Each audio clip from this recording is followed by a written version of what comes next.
തെരഞ്ഞെടുപ്പ് കമ്മീഷനെയോ നരേന്ദ്രമോദിയോ ഭയക്കുന്നില്ല എന്ന് രാഹുൽ ഗാന്ധി. അദാനിയെയും അംബാനിയും സഹായിക്കാൻ ബീഹാറിലെ 65 ലക്ഷം വോട്ടുകൾ വെട്ടി. മോദിയും അമിത്ഷായും നിർദ്ദേശിച്ചത് പ്രകാരമാണ് വോട്ടർ പട്ടികയിൽ നിന്ന് വ്യാപകമായി കമ്മീഷൻ പേരുകൾ നീക്കം ചെയ്തത്. ഒരു ചോദ്യത്തിന് പോലും കമ്മീഷന് മറുപടി ലഭിച്ചില്ല എന്നും വോട്ട് മോഷണം ഇനി അനുവദിക്കില്ല എന്നും രാഹുൽ ഗാന്ധി.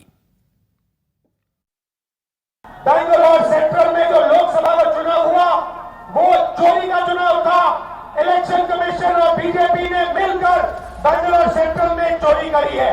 मैं आपको ये गारंटी देके कह रहा हूं, मेरा प्रेस कॉन्फ्रेंस देख लीजिए, उधर लिस्ट भरी हुई है डुप्लीकेट वोटर फॉर्म 6 में अलग अलग एड्रेस, एक छोटे से घर में 50 अलग अलग वोटर, क्योंकि नरेंद्र मोदी और अमित शाह ये चाहते हैं कि इलेक्शन कमीशन के खिलाफ कोई कार्रवाई नहीं कर पाए, क्योंकि इलेक्शन कमीशन उनकी मदद कर रहा है, उनके साथ वोट चोरी कर रहा है। और हमने इंडिया गठबंधन के बिहार के नेताओं ने मन बना लिया है कि बिहार में हम वोट चोरी नहीं होने देंगे। सवाल नहीं उठता, वोट चोरी नहीं होने देंगे। PR അരവിന്ദ് ഉണ്ട് വിവരങ്ങൾ നൽകാൻ വേണ്ടി. അരവിന്ദ്, വോട്ട് കൊള്ളയെന്ന വാക്ക് തന്നെ ഭരണഘടനയെ അപമാനിക്കുന്നതായി മുഖ്യ തെരഞ്ഞെടുപ്പ് കമ്മീഷൻ ഗണേഷ് കുമാർ പറഞ്ഞു.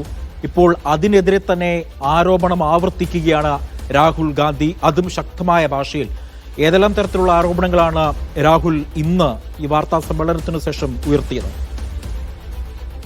അത് നമുക്കറിയാം, ഉച്ചയ്ക്കായിരുന്നു തെരഞ്ഞെടുപ്പ് കമ്മീഷൻ ഒരു വാർത്താ സമ്മേളനം നടത്തുകയും രാഹുൽ ഗാന്ധിയുടെ ആരോപണങ്ങളടക്കം നൽകുകയും വലിയ വിമർശനം രാഹുലിനെതിരെ ഉയർത്തുകയും ചെയ്തത്. അതിന് മറുപടിയായിട്ടാണ് രാഹുൽ ഗാന്ധിന്റെ വോട്ടർ യാത്രയിൽ ഇപ്പോൾ ആ സമാപന ചടങ്ങിൽ രാഹുൽ ഗാന്ധി തെരഞ്ഞെടുപ്പ് കമ്മീഷനെതിരെ രംഗത്ത് വന്നിരിക്കുന്നത്. ഭരണഘടനയെ സംരക്ഷിക്കാൻ വേണ്ടിയാണ് തങ്ങളുടെ പോരാട്ടം. തെരഞ്ഞെടുപ്പ് കമ്മീഷനെയോ അതുപോലെ തന്നെ അമിത്ഷായോ നരേന്ദ്രമോദിയെ ഭയക്കുന്നില്ല എന്ന് തന്നെ രാഹുൽ ചൂണ്ടിക്കാണിക്കുകയാണ്. ബീഹാറിലെ ജനങ്ങൾ ഇത്തരത്തിൽ ഇവർക്ക് മറുപടി നൽകുമെന്ന് രാഹുൽ ചൂണ്ടിക്കാണിക്കുന്നു. പ്രധാനമായും രാജ്യത്തെ പാവപ്പെട്ടവന്റെ കയ്യിൽ വോട്ട് മാത്രമായിരുന്നു മിച്ചമായിട്ടുണ്ടായിരുന്നത്.